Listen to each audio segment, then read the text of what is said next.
His first Champions League final and his first game for anybody in the best part of 3 years. His last game for Union Berlin against Hoffenheim in 2021. He's in goal. Back four, Dan Burns, Sven Botman, Fabian Schär and Kieran Trippier. Midfield, Bruno Guimaraes back and fit with Sean Longstaff and Joe Linton. Up front, Callum Wilson, Miguel Almiron, Alan Saint-Maximin. Bench, Mark Gillespie, the other goalkeeper, fourth choice at Newcastle. Martin Dubravka has played for Manchester United in this competition. That's why he's not here today. Jamal Lascelles, Matt Ritchie, Matt Targett, Alexander Isak, Javier Menchio, Jacob Murphy, Joe Willock and Elliot Anderson. The bosses, Eric Ten Hag and Eddie Howe. David Coote is our referee. Simon Hooper is the fourth official, and we do, folks, have VAR today. Peter Banks is the man on the monitors today. Alongside me is Paul Parker, once of Manchester United. What kind of game are we going to get today, Paul? I'm really hoping we're going to get an open game, but it just wouldn't be Newcastle this season. They've just been very tight. They're virtually suffocated games, you know, and we've seen that already by the fact of how many draws they've had this season. So they're not an outgoing side. It's very much an uprated Bournemouth. They are really in the way they play. But it's about, for United, if they score a goal early, that changes everything. Then Newcastle will have to change the way they play. But if they don't, if the game stays 0-0, they'll get tighter and tighter.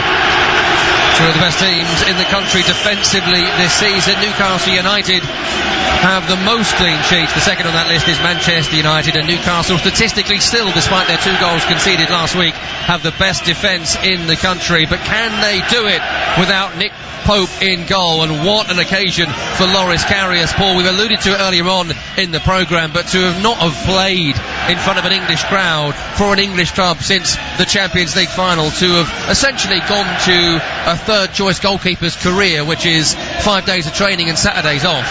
It's a big old game to come back into. It's a massive game. An outfield player would have an easier job than a goalkeeper, so they've got people around to help. He's got no one. The first thing he does has to be correct, otherwise it could get really, really difficult for him.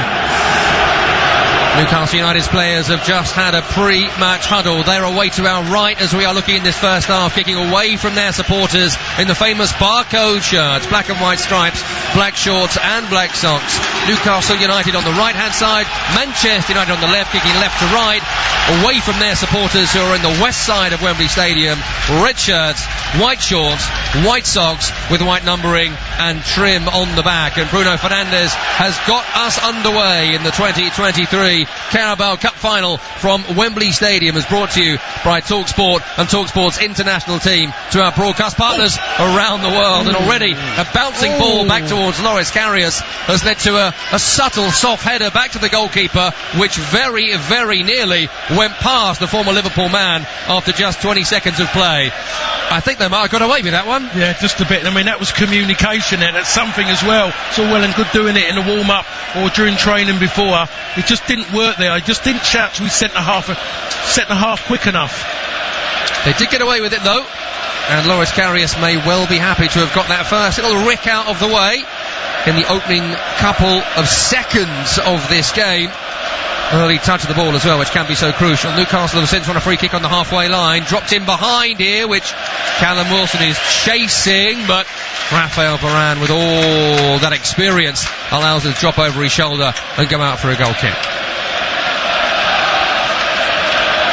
I'm just wondering there, they've got a goal kick, and what's been happening lately is that one of the centre halves has actually been taking the first kick, but they've decided to go long this time.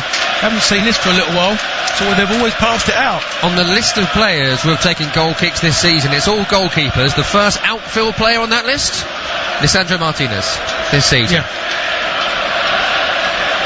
Why the goalkeeper can't do a 2-yard pass right, I don't know, but there we go. It's the world we currently live in, and that's a lovely ball round the corner for Marcus Rashford, and he tries an early cross, trying to find Bruno Fernandes. That's intercepted on its way through by retreating Newcastle United defenders, poked off